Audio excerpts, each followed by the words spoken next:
નમસ્કાર દર્શક મિત્રો, જનરલ ન્યૂઝમાં સ્વાગત છે। સમાચાર મળી રહ્યા છે વાઘોડિયાથી।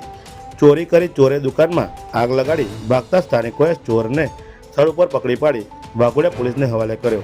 વાઘોડિયા મેન બજારમાં સાઈ જનરલ સ્ટોર નામની દુકાનમાં તારીખ 1/4/2025ને સવારે મળસ્કે 2 વાગે આસપાસ ચોરી સાથે દુકાનમાં આગ લગાડવામાં આવી હોવાનું પોલીસ તપાસમાં બહાર આવ્યું હતું। વાઘોડિયા બજારમાં રાત્રે 1:30 વાગ્યાની આસપાસ સાઈ જનરલ સ્ટોર નામની દુકાનમાં આગ લાગી છે તેવું સ્થાનિકોએ જોતા દુકાન માલિકને તેમજ એપોલો ફાયર ફાઈટર તેમજ સ્થાનિક પોલીસને જાણ કરી હતી।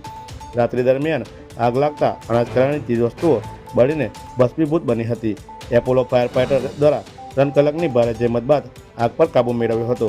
બનાવ સ્થળ ઉપર એક ઇસમ જેનું નામ ભરતભાઈ શંકરભાઈ રાઠોડિયા રહે વાઘોડિયા એસટી ડેપો સામે તેઓ ચોરી કરી દુકાનમાં આગ લગાડી બાજુની દુકાનમાં પાછળના ભાગે ઉપરથી ઉતરતા સ્થાનિકોએ પકડી પાડી પોલીસને હવાલે કર્યો હતો। વાઘોડિયા પોલીસે શંકાસ્પદ ઇસમની ધરપકડ કરી તપાસ હાથ ધરવામાં આવી હતી। ત્યારે ઇસમ દ્વારા પોલીસની તપાસ હકીકત જણાવી હતી કે ચોરી સાથે આગ લગાડવાનું કબૂલ કર્યું હતું તેવું પ્રાથમિક માહિતી મુજબ જાણવા મળ્યું છે।